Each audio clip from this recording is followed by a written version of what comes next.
And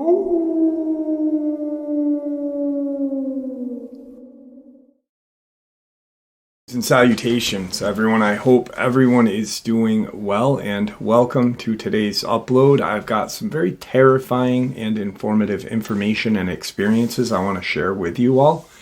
Before we jump into today's upload, though, a couple quick links. As many of you know, I rely on Patreon, PayPal, channel membership, and the merch to help the channel to continue to grow and go. Links to Patreon, PayPal, and channel membership is in the description below, merch displayed directly under the video. Also, Dogman, Frightening Encounters, Volume 1 through 3, the audiobook versions. They were written and researched by Tom Lyons, narrated and produced by me, Jeff Nadolny. Those audiobooks are available on Audible, Amazon, and iTunes, links to which are also in the description as well. And finally, last but definitely not least, if you'd really like to help support this channel to continue to grow and go, simply subscribe. It does not cost a cent. Click that like button. It takes half a second. If you don't want to miss out on any of the informative uploads I put out daily, click the bell icon. And folks, please leave a comment and share the video. Why? Well, because all of these things really do help the channel to continue to grow and go. They definitely do matter, and they are appreciated. And with that, I have taken far too much of your time. Let's jump into today's upload, shall we? Alright, so when subscribers send me gifts, I like to share them with you guys as a token of my appreciation to that subscriber. Also, I got stung by a bee. I was outside yesterday cleaning out my yard and just doing some cleanup. It was 60-something degrees yesterday, beautiful in upstate New York, and yeah, a bee tagged me in my face. So, really nice looking, huh? And it frickin' hurt, too. I don't know if it was a bee or a wasp. I just know that it, like, flew at me, stung me, and flew away really quick. But anyway. Also, strange thing happened yesterday. I have never had this happen. And it left me in a mixed kind of a way of feeling. I had taken my daughter, belly button, Isabel, to the paint store, the art supply store here in Queensbury, Glens Falls region. And we were driving out of the plaza. And there's a whole bunch of stores in this plaza: Home Depot, Panera's, the art supply store, and a couple, probably 30, 40 stores. And we're at a stop sign, and a person is coming they're at the other side of the stop sign, and we both have to turn to go up into the parking lot, hit the red light, and then turn out onto the main road. So I let the gentleman go in front of me. I wasn't in any hurry. Me and Belle were just talking and laughing and such, and we were listening to Queen, actually. My daughter just found the band Queen and now is in love with them, which is so cool. But so he waves and I wave back, just something that you do as just a kindness, And we get to the red light, and we're sitting there, and Belle and I are just talking, and the guy gets out of his car, and he starts to, we both see him open his door, and Belle looks at me, and she goes, "What's he doing, Daddy?" And I'm like, "I don't know, bud." And he turns, and he starts walking toward our car. And I've got Belle in the car, so, I'm a little weirded out, So I pop my seatbelt off, because I don't know what is going on. And I put my window down a little, and I'm like, and he says something like, "Hey," and I said, "Hey," I give him a look of confusion, and he goes, "I watch your show every Saturday." And I was like, so weirded out, I don't talk about my show or this channel to anyone. Our live stream on Saturdays, I don't view myself as, anything special. I'm just talking on my camera to you guys, sharing information. But it left me feeling a little embarrassed, but kind of cool too. Like, I was like, holy cow, someone actually recognizes me from the channel in my hometown. And I'm not like, I know the gentleman's probably watching, and I thank you for approaching me, and I hope you email me, because I know you want to talk to me about some things. But it was just so weird, I've never had that happen. I view myself as like nothing special, like I've had people say, how do people look at you when they find out you have a YouTube channel? And I'm like, I don't tell people. I don't really talk about it. I don't know, like it's just something that is near and dear to me, anyway, I wanted to share that. It was really cool, it was really cool, kind of the recognition, but I don't know. It was weird. Not weird in a way of him coming up. It was weird how I felt, I don't know, but I want to thank him for approaching. So thank you. Shackleneck, Mr. Shackleneck, the subscriber who came down from Illinois to visit me every September for 2 years now to go to the Bigfoot Fest. I couldn't go last year, but the year before we did go together. That was cool. And actually, a person recognized me there, and I had the same kind of, almost like I shut down. But Neck sent me, I get a package on my doorstep the other day, 2 days ago. And I'm like, what's this? And I go to pick it up, and it's heavy as heck. And I'm like, wow. So I open it, and the box looks like this. It says Hungry Minds, and it's got all these cool little lights on it and such. And the back has kind of like this opening. So I'm like, what is it? And I open it up, and there's a little postcard that is very interesting and cool looking. And it just says, postcard, hey hungry minder. What you are holding in your hands right now is not just a book. It is an opportunity to immerse yourself in fascinating worlds, explore new ideas, and learn something new. We worked on this project with passion, and we hope this book brings you joy and value. If you have any questions or would like to give us some feedback, please contact us at, I can't read that. I think it's use something hungry minds at art or .art. We always love to hear from you. And so the book is immense. Obviously the box is huge, but in the book, I mean, how cool is that? Like, it is huge, the book. And it's got this very kind of like fabric-y feel to it. And it just has all of these. So this is cool. And I just opened to this page. I have a bonsai tree. It's a 30-year-old Chinese elm. I love the tree. It is probably one of my nearest and dearest possessions. People value cars and stupid stuff like that. I love my bonsai tree.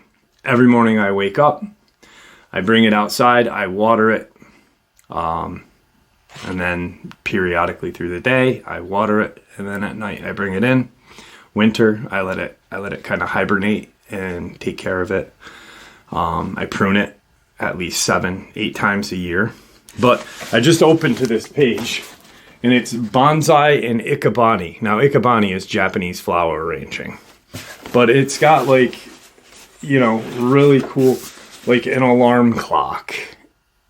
It's just fascinating little tidbits of stuff.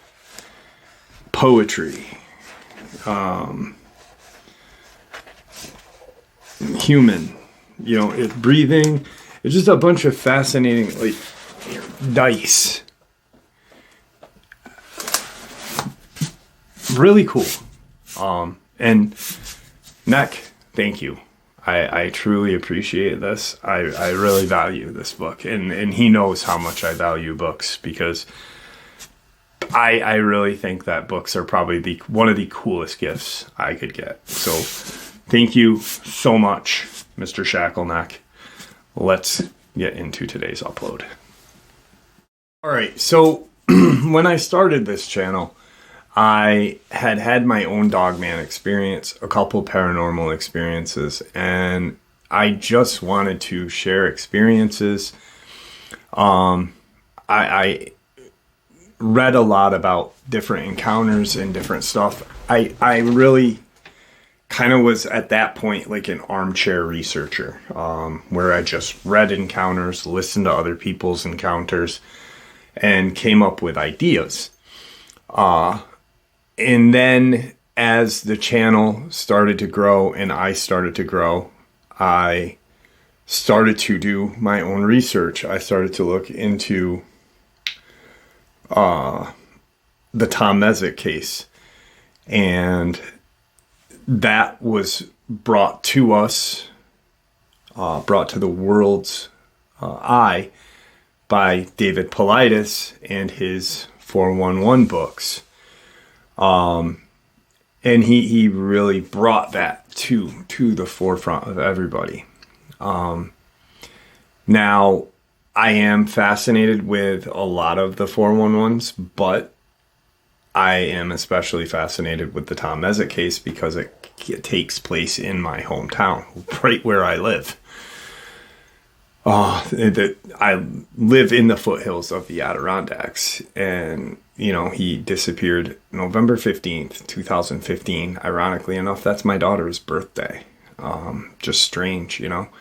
But I became kind of obsessed with the case, and I still am. I do go up there quite often. I'm actually planning on going up there in the next couple of weeks. Maybe next week, I don't know. It just depends on how I feel. I don't plan it when I go. How I feel is when I go. You know, I think that's probably the safest bet for me, is to go on instinct. Because I've had some strange stuff happen up there. And then obviously the strange attacks and cover-ups. Brenda Hamilton, Corey Godsey, Tony Aarons, Amber Miller, Christopher Whiteley. The list goes on. And I have files upon files of these cases in my filing cabinets.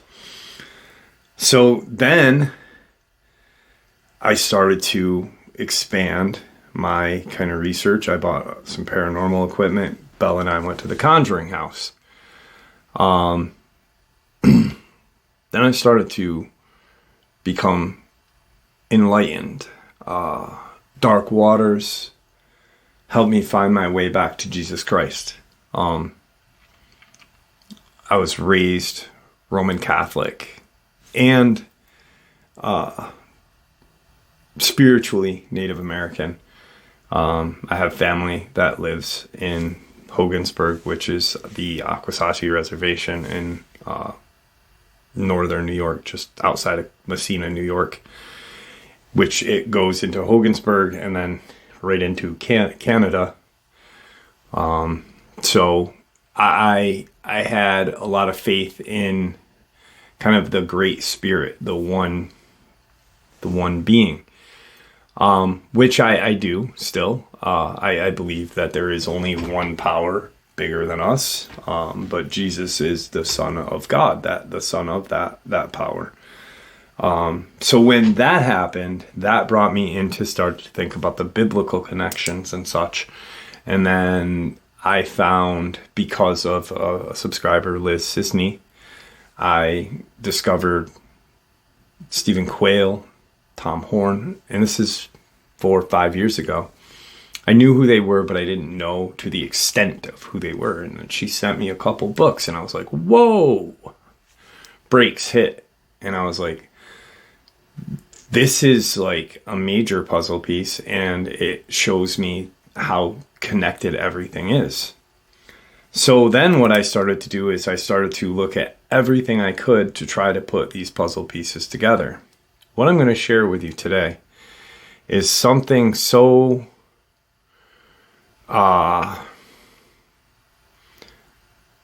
amazing.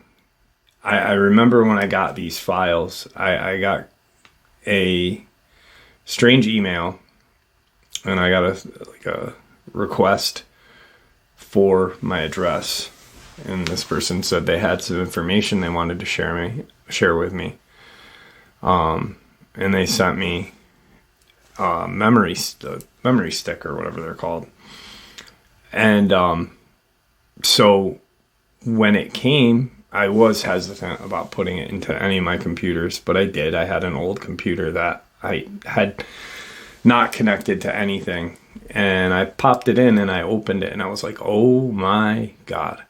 And it went from, it opened up with Dulce. It opened me up to, so much. I remember buying Bill Cooper's Behold the Pale Horse in 2002. I never knew how powerful that book. I knew how awesome it was because the day I bought it, I read it. And I've always owned a copy.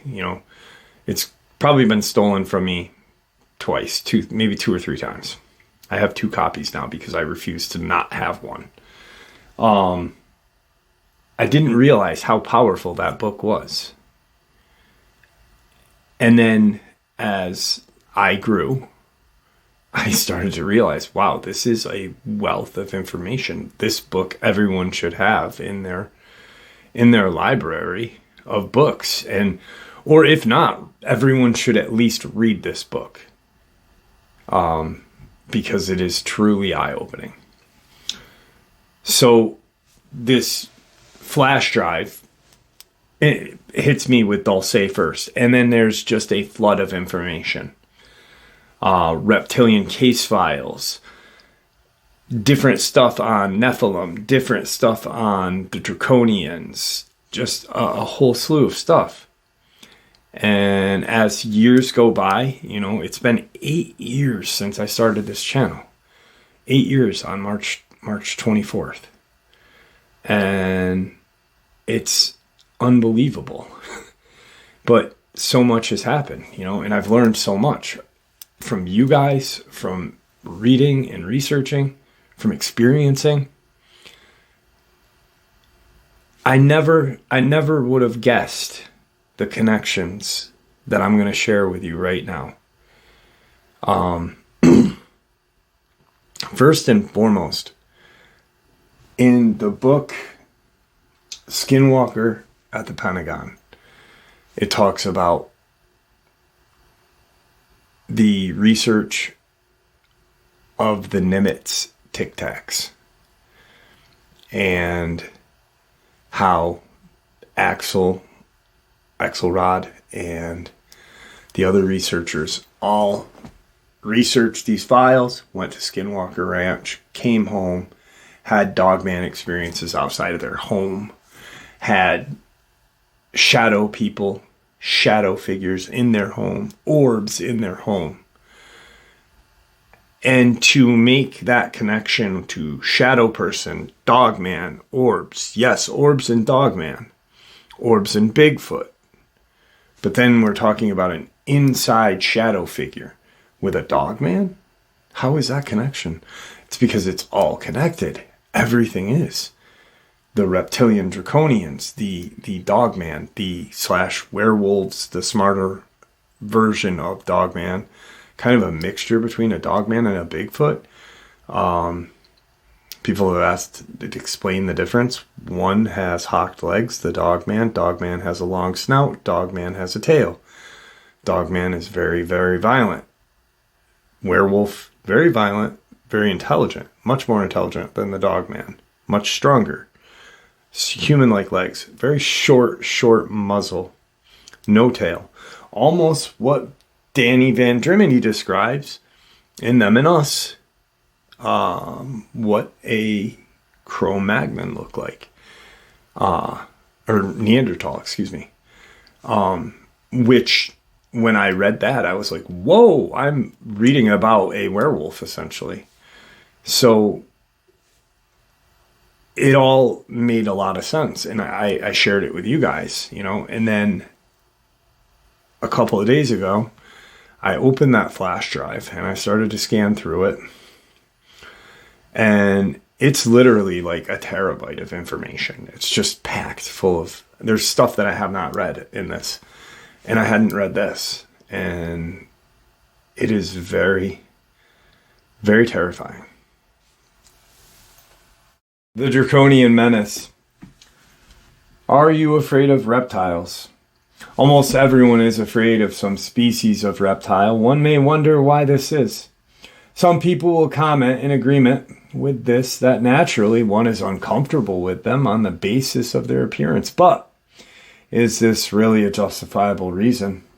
We tend to cringe from spiders, but not flies. Spiders are basically no more fearful or ugly in appearance than flies, or many other acceptable insects. Perhaps the reptilian fear connects with our past and the alien entities that have controlled us for so long.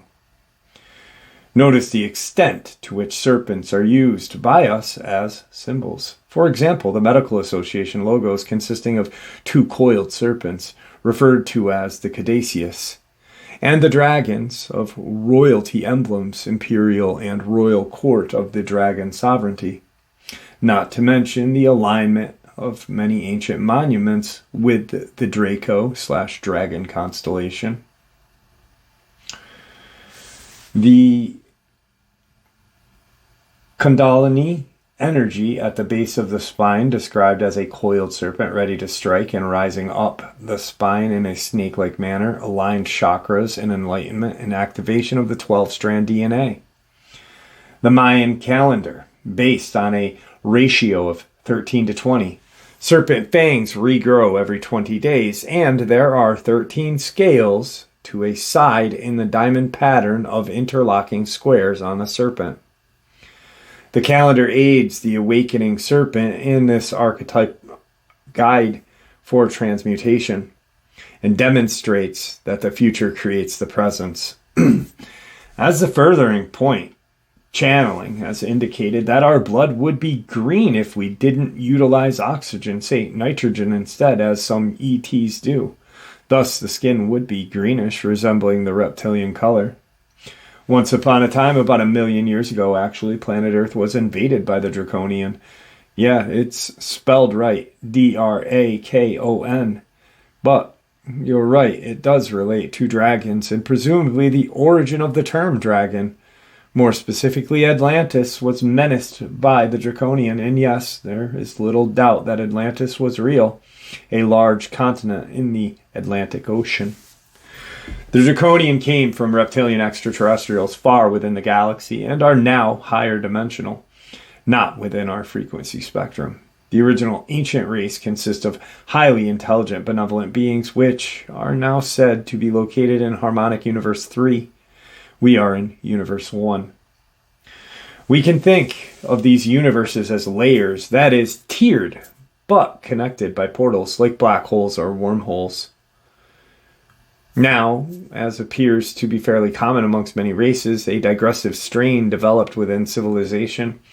The Draconian is the name given to this deviant strain which separated from the dominant race of benevolent beings. Presumably, the Draconian were banished or simply left behind as the parent race ascended. This is not unusual. This group has caused the most disruptive contamination of the human DNA. Amazingly, even Darwinism is in accord with a reptilian origin theory, and academics have recognized similarities between the reptilian brain and the human brain.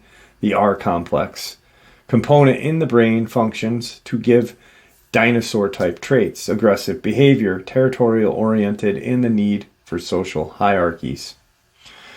The Draconian are a reptilian race fragmented from the original civilization, endowed with a negative character and evil purpose due to the blocked heart center and inability to feel compassion for others. They are highly intelligent beings, upright in physical appearance, and warlike and aggressive natures, and they came to inhabit a star system in the Orion constellation. The ancient reptilians, in attempting to bring some organization in this area of the galaxy, have become scattered throughout many systems and originally came to Earth 225 million years ago. We are now approaching a complete time cycle of the period in which Earth's position is now in the same location it was in the galaxy 225 million years ago. Thus, this is the start of a new stage of biological evolution. The name Draco has been used in literature for a planet in this Orion system, plus references to Draconian alliance, and that these particular Orions wish to bring Earth under the Draconian Empire. To continue, about 1 million years ago, the Draconian came to Earth from Orion.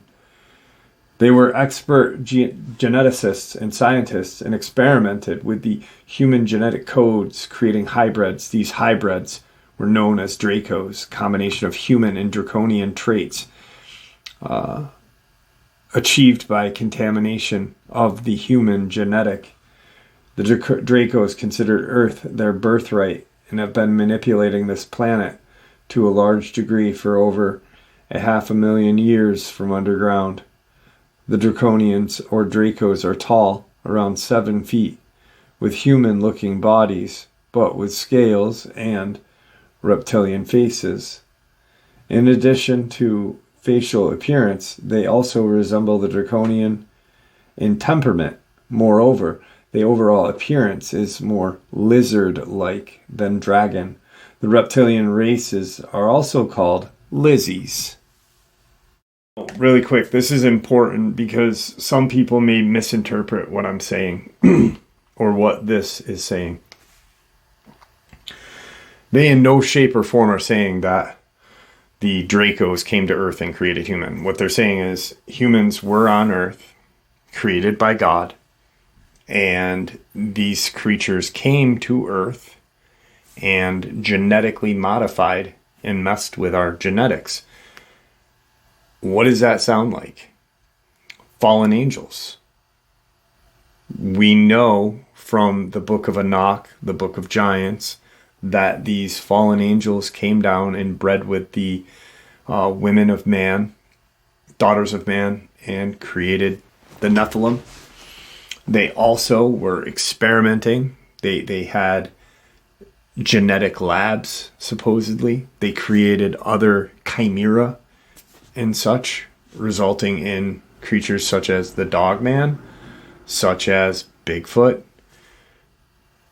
maybe even the creation of the Neanderthal. If you think of how Danny Vendrimini describes these creatures, they're hunched back, very strong, 25% heavier than a human, heavily muscled, large jaws, snout-like, animalistic snout,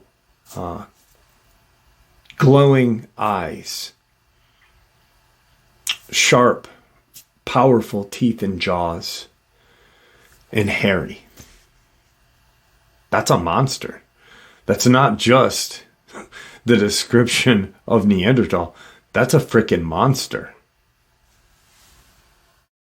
It might be of interest to mention that the Draconian tampered with the DNA of dinosaurs at this time, which, according to extraterrestrial information, were the creation of other experiments 375 million years ago.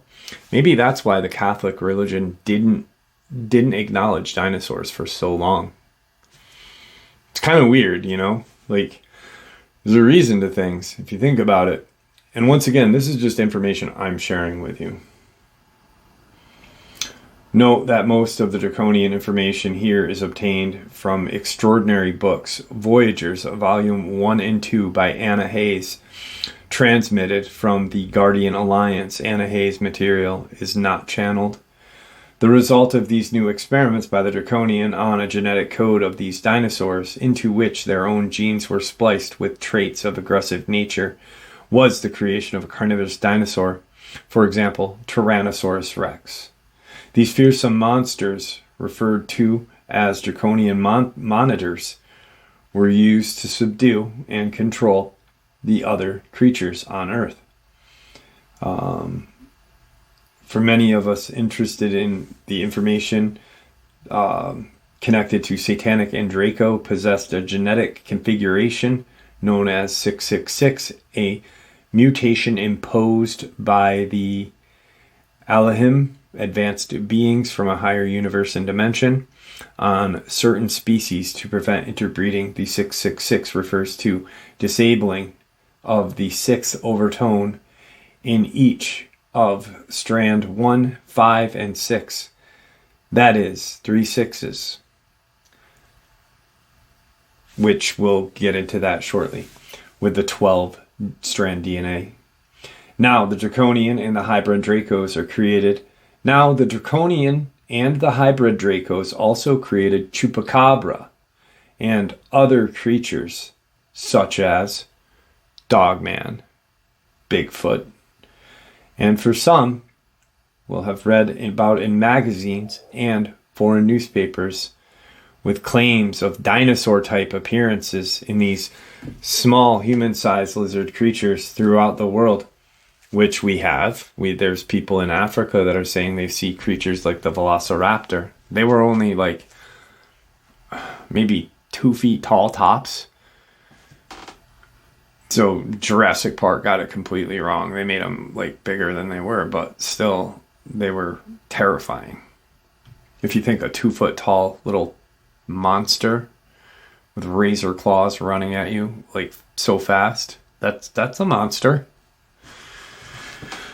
The genetic distortion of the human DNA created by the Draconian threatened to the continuation of the human species. With the assistance of the Anunnaki ET from the star system Sirius A, plans were made to dispose of the Draconian problem on Earth. Maybe that back then, there was a bottleneck of the human race at one time. We almost were like down to like 10% or something like that. Maybe that's the reason, the Draconians.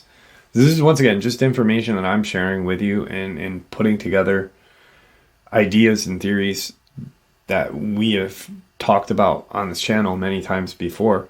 You know, like Danny Vendrimini talks about that bottleneck, that human bottleneck that has no explanation for. Like, why did we dwindle so far? You know, what we were getting hunted by Neanderthal, but we were probably getting hunted by other creations or creatures, and or the Dracos were modifying humans at such a crazy rate that we almost bottlenecked. I don't know. It's just an idea. With the assistance of the Anunnaki ET from the star system Sirius A, plans were made to dispose. They devised a method for utilizing the power from the Earth's grid to destroy the underground habitats of the Draconian and Draco. Plan failed, however, creating an explosion within the Earth's crust, causing climatic upheavals, earthquakes, slight pole shift, flooding, and landmass destruction. This resulted in a small global ice period, but lasting several thousand years, causing unhealthy climatic effects and many humans to go underground, and the Dracos to leave or failed to survive. Humans eventually returned to the surface and endeavored to rebuild their lives by the interbreeding with the Draconian had contaminated genetic lines. Several other ET groups that came to Earth exploited these negative circumstances to conduct further genetic experiments. As a result of this distorted human blueprint, some primitive man varieties were created and also more ape-like forms. Thus, on a basis, these particular species of primitive man and ape came from intelligent man, not the other way around. In the case of any confusion, one may wonder if the Draco and Draconian came from the astronomically recognized constellation named Draco, not unless this is an amazing synchronicity. The pattern of the stars of the Draco system is, in fact, a dragon, but these creatures' symbols and images for constellations normally have no significance. They are just a method of identifying stars, and they act a mnemonic. They act as a mnemonic. Now, humans are very vulnerable to being controlled. According to the Voyager's volumes, the civilization at the time consisted of the Atlanteans, the Lemurians, which, due to the initial Draconian and Draco DNA contamination, from which further mutations were created, the races fragmented and became warring. Atlanteans became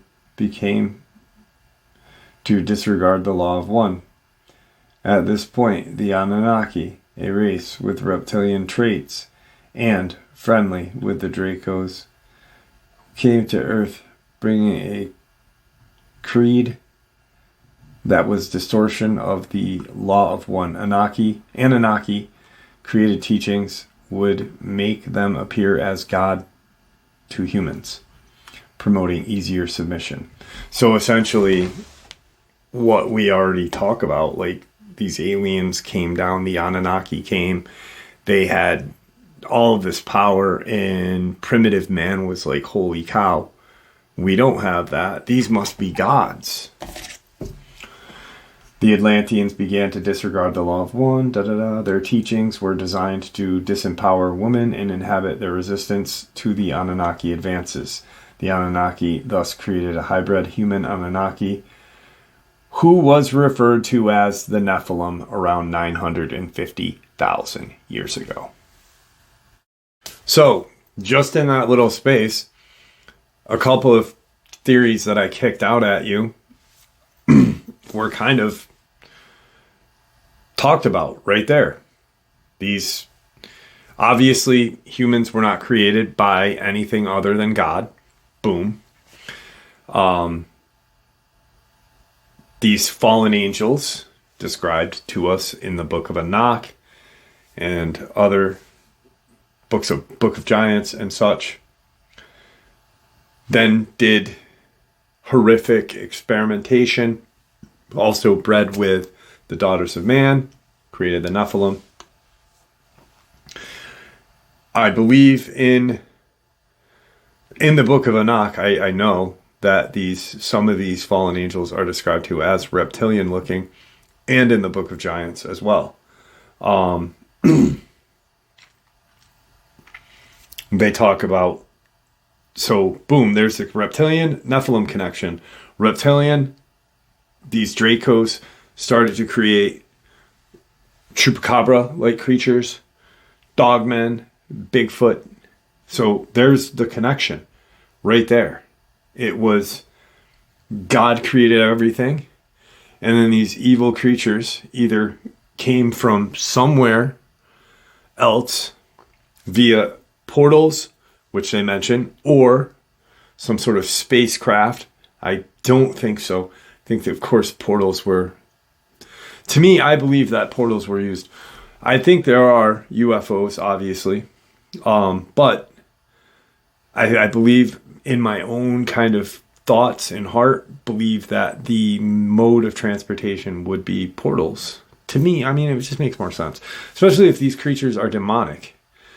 You know, and there's nothing more demonic than something that messes with the DNA of something that God created. God created us in the light, in the image of Him, and then these little fuckers came and messed that up. You know, so that's demonic to me. The Nephilim and the Anunnaki. This is now terrifying. And also mentioning the Lemurians, which Kirk, who ended his suffering a couple weeks ago, had been in that deep underground base, or whatever you want to call it, in Mount Shasta, met with these alien-like beings, and saw two Nephilim-like creatures chained, some sort of angelic-like creature displayed as almost in a crucifixional stage. Dogmen, Bigfoot, crawlers, other creatures. Maybe what's underneath Mount Shasta is a kind of holding area for the not for, but to contain these negative creatures that were created by these demonic like Dracos. Just an idea, I mean, they didn't hurt Kirk, but it messed his brain up. Imagine seeing all of that. It would mess anybody's brain up to have so many questions. Most extraterrestrial species have deviant offshoots, and the Anunnaki were no exception. The name of these advanced beings, Anunnaki, presumably derived from their king or god Anu. Anunnaki lineage apparently goes back to the Elohim, who in turn are a digressive from the Olohi beings from a higher dimensional universe, who very much oversee and monitor. Now, this strain of spiritually defect beings eventually inhabit the planet Nibiru. This planet has been written about by Zachary Sitchin in his books and also channeled sources. The planet Nibiru is apparently larger than Jupiter and unexpectedly is a member of our own solar system. It could be called the 12th planet if we accept that the planetoid Chiron is included in the tote, and also the asteroids between Mars and Jupiter, which are fragments remaining after a breakup of the Maldek, an earlier planet in our solar system. Astronomers have now corroborated the existence of a body named Nibiru, though there is still speculation to whether it is a planet. Nevertheless, there appears to be agreement on this wide orbit, taking it out towards the Pleiades system, some 400 light years away, with a period of 3,600 years to orbit our sun once. There is contradictory information regarding this planet's orbital position at this time. It is probably some 1,000 years different distance from our sun. Other information states it is close to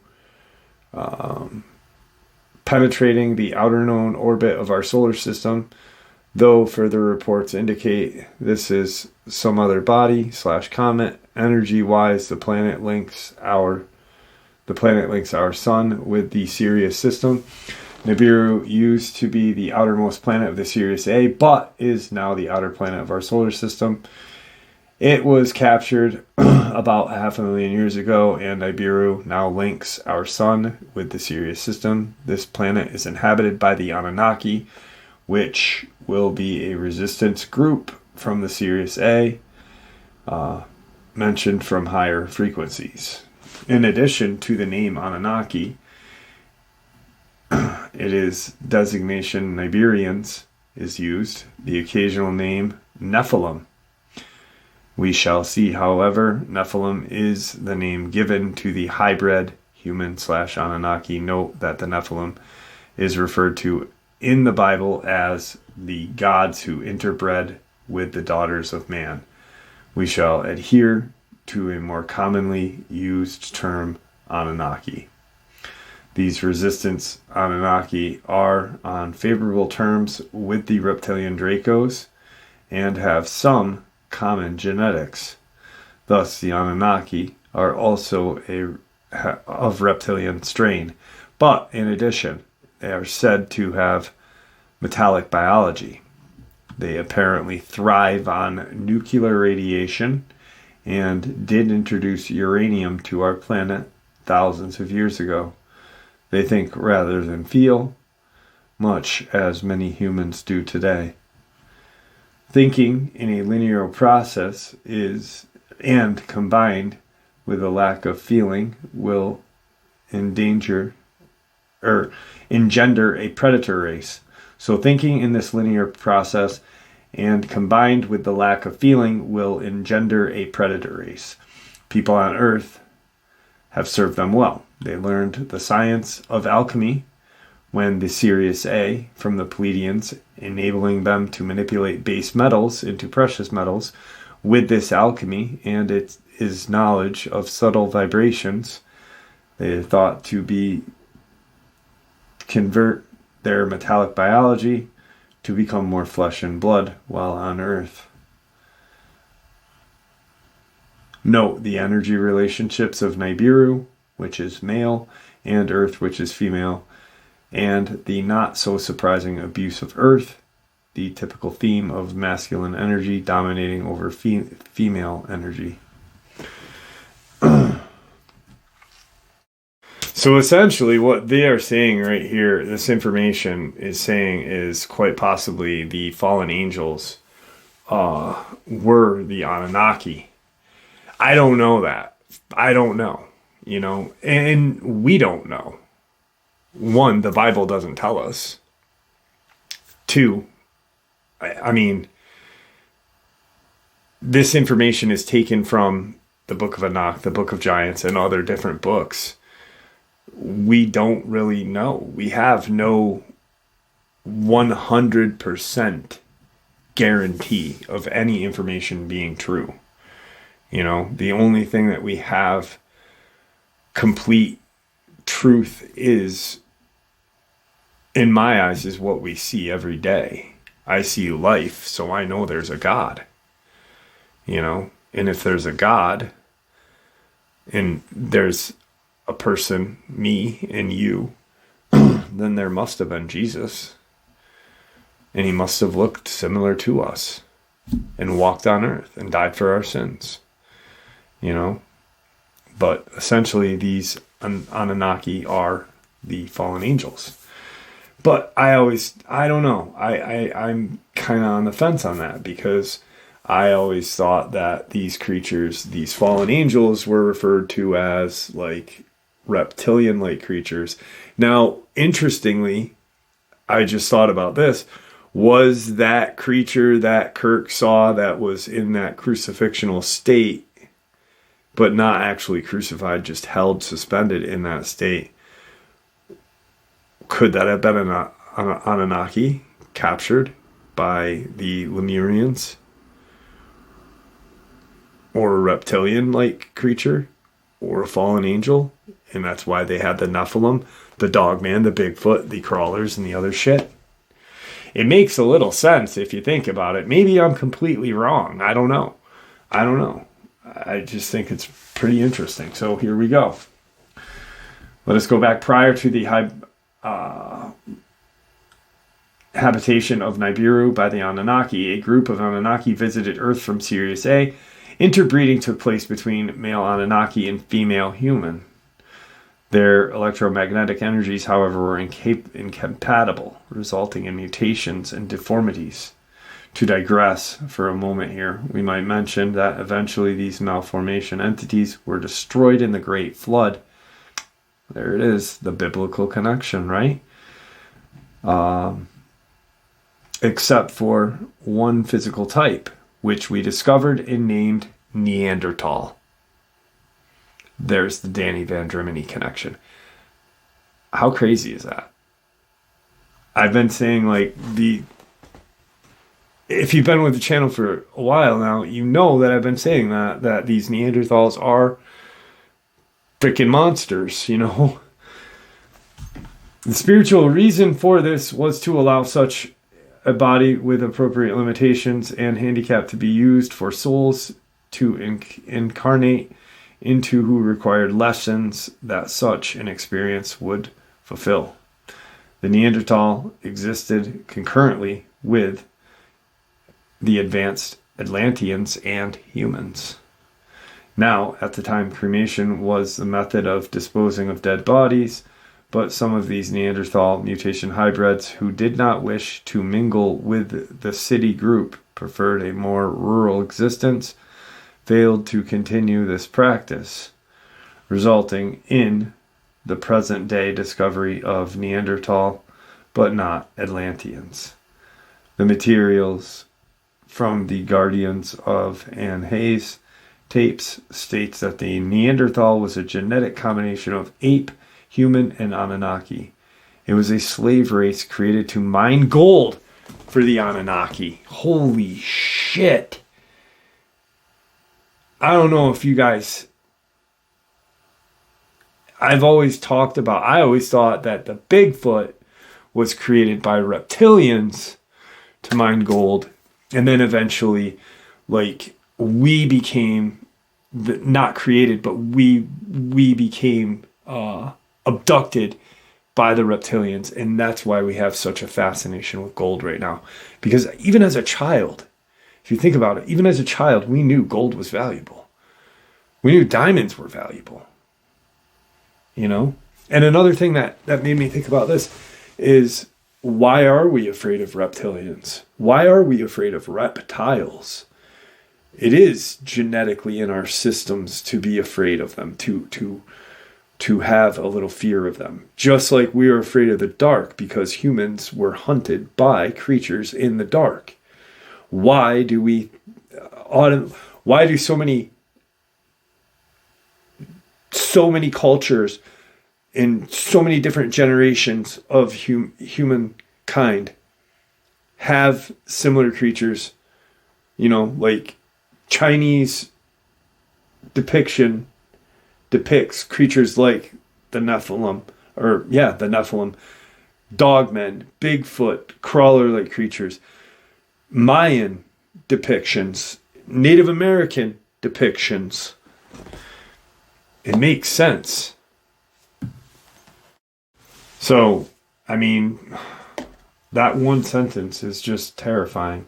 The material from the Guardians of Anne Hayes tape states Neanderthal was a genetic combination of ape, human, and Anunnaki.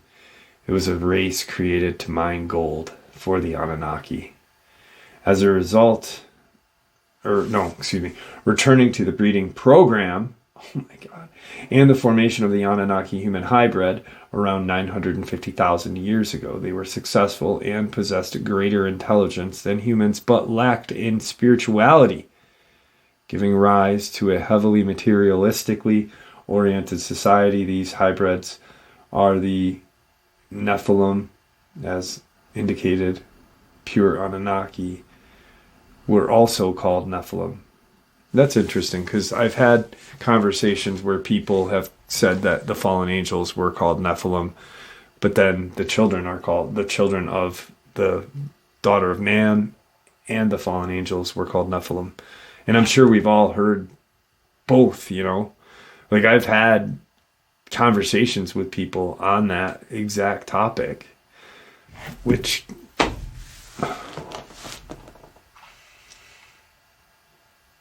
As a result of this undesirable contamination of genetics, the Elohim, more spiritually involved beings, created gaps in their DNA to facilitate transplants to erase the destructive Anunnaki strains. These gaps, which we have inherited, are termed junk DNA by our scientists today. The gaps still contain all information, the cellular memories, and the silica matrix, etc. But the units are unplugged.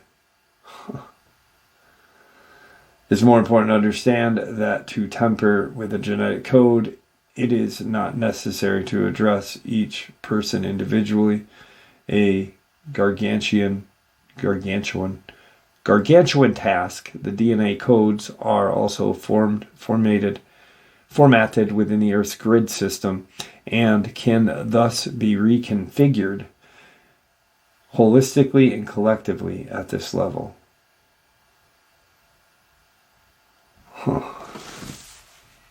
That's unbelievable. This interference from the Elohim upset the Anunnaki on Sirius A, resulting in a 1,200-year war, during which most Anunnaki relocated to the planet Nibiru. From Nibiru, They visit Earth every 3,600 years.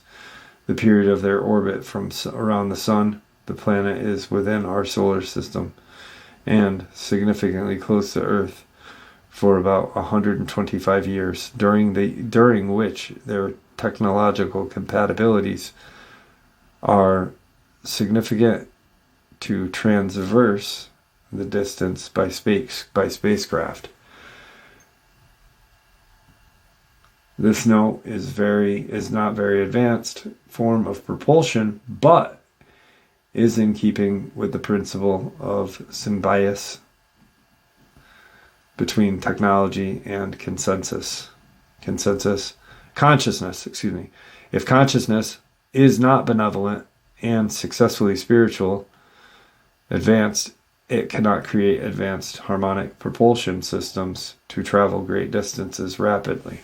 So just what I said, I believe that, yes, there are UFOs, but I think the majority of these things are coming from portals. Yes, UFOs too, but not so much. Not so much.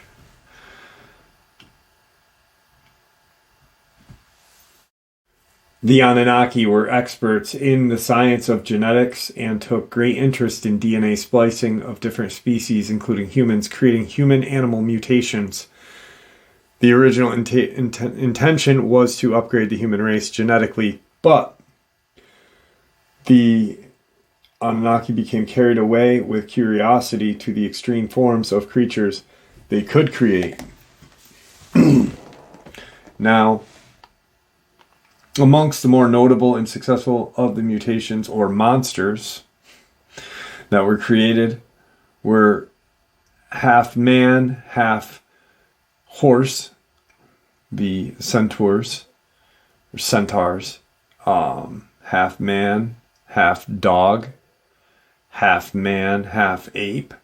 The experiment succeeded in altering genetic codes of humans, horses, dog, and ape, and mixing them to produce a viable creature that was capable of reproducing itself. That is, it could not only survive, but procreate on its own. Now, these creatures were strong and fast, and were chosen spiritually by the race of beings from another star system for purposes. They were from a very highly advanced civilization, which had evolved into higher realms, leaving behind a relatively small group, a few thousand, who had failed in this ascension process. All right. Unbelievable. So, about 500,000 Anunnaki began landing on Earth in repeated visits every 3,600 years, but around 3,500 BC they apparently founded the Sumerian civilization. At the present time, the Anunnaki are the main threat to mankind on planet Earth. Their goal is to reverse the DNA code sequence by blocking the Earth grid time matrix, form holding a 12-dimensional spectrum that corresponds with the 12-strand DNA. What is the 12-strand DNA? I've mentioned it a couple times. So what it is this. Substantial basic information is given in the book Voyagers Volume 2 on the 12-strand DNA. Humans have 2 biological strands structured in a double helix manner. In addition, we have strands 3 to 12, but these are unplugged. They are not active. None of these are biological, but are electromagnetic, extending into higher frequencies from the strain 3 to strain 12. They would be patterned within space and nested internally, nonlinear. The electromagnetic strands may be described as etheric, and there could be considered to be 12 etheric in number and 2 physical sense. Each of the physical biological strands have counterparts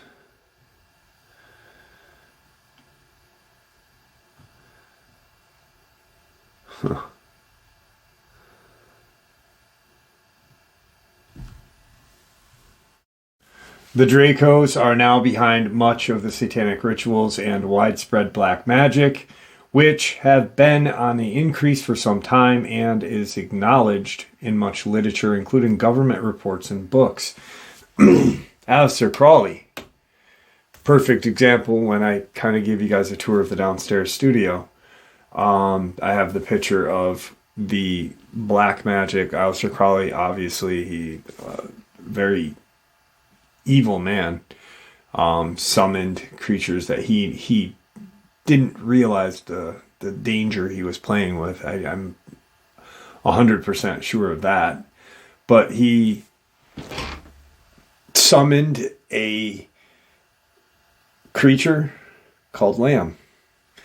Lamb, or Lem, looks suspiciously familiar or similar to a gray.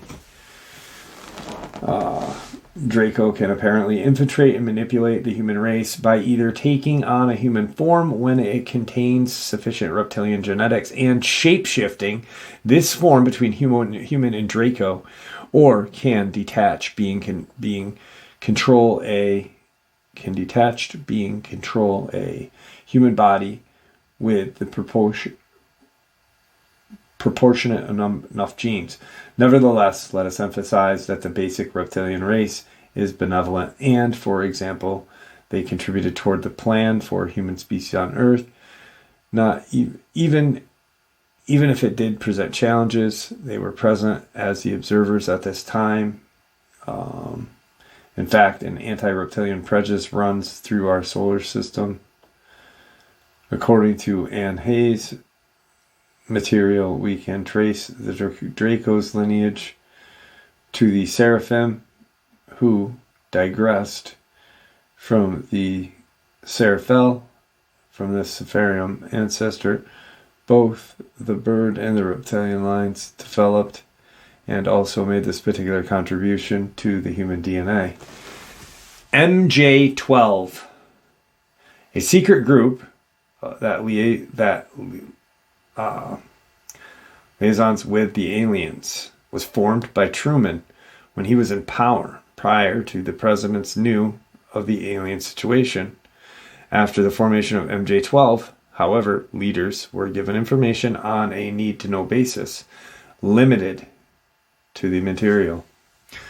The Greys, becoming better known as Zetas, that is a small alien with a large head and very segregated race, a negative offshoot of the original Zeta. They work under the Dracos. The Greys have small proportion. Greys and the small proportion of Zetas are subservient to the Dracos. The hybrids, which are Draco Zeta, are particularly under Draco control. Now, these are said to operate in vast underground installations in cities, several million inhabitants. Now, one of the largest dimensional portals on the planet is controlled by the reptilians. It is in the Middle East. And is some 1,000 miles in diameter. They have used this area for the creation of an underground base, which they operate. The portal is ideally located to infiltrate negative energies into the Middle East to create chaos and the hated amongst the Arab and Jew, forcing unrest, strife, and wars.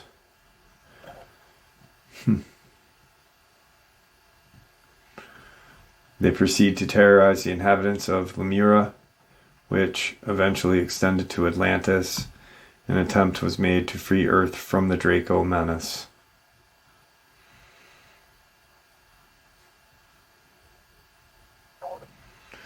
In David Icke's book, The Biggest Secret, covers this thoroughly. Since 1983 to present, the Draco resistance has been creating human hybrids and clones for evil purposes. These clones can be used to infiltrate purposes. Women are being abducted and their human fetus is removed, and at around 7-month gestation period, This is I mean, this is just information. I'm not saying any of it is 100% true, but we talk about all of this stuff and a certain kind of connection. To me, I believe in my own belief that what I just shared with you, that was shared to me via flash drive, all has connections to Danny Van Drimany's book, to anything that Tom Horn and Stephen Quayle have done, all the way to Skinwalker Ranch,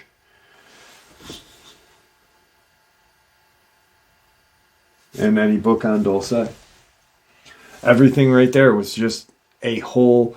It was a connect. Essentially, what that information did. You don't have to believe it. I'm just sharing this information. I don't know if I believe it, but it is a connection connecting the fallen angels, the reptilians, the Nephilim, the Dogman, the humans, black magic. It's all connected, and it all stems from the fallen angels. So everything that we talk about, dogmen, portals, this and that, wouldn't exist on Earth now if those angels didn't come down from heaven, breed with the daughter of man, and everything else is history. If that never happened, would we have Dogman on this planet? Would we have had Nephilim? I mean, it even talks about how the Great Flood destroyed these creatures, but not Neanderthal, which essentially is very similar to a werewolf in Victor's description of, and referred to in this as a monster, which our great heroes in every book written has been fighting these things since time memorial. I don't know. It's pretty awesome, pretty interesting. I hope you guys enjoyed it as much as I enjoyed sharing it with you. And I'd like to thank you all for supporting this channel. It is, after all, your support that keeps this channel growing and going, and what gives us all a place and a chance to share our experiences and theories judgment-free. Everyone is simply treated with the respect that we deserve. Stay safe, happy, healthy, and ever vigilant, keeping an eye on our children, pets, family, and friends. These creatures are real. These events have happened. Share this information with those you love and care about, and it may just help save their lives someday. Until next time, never stop asking questions, never stop searching for the truth, and God bless you all.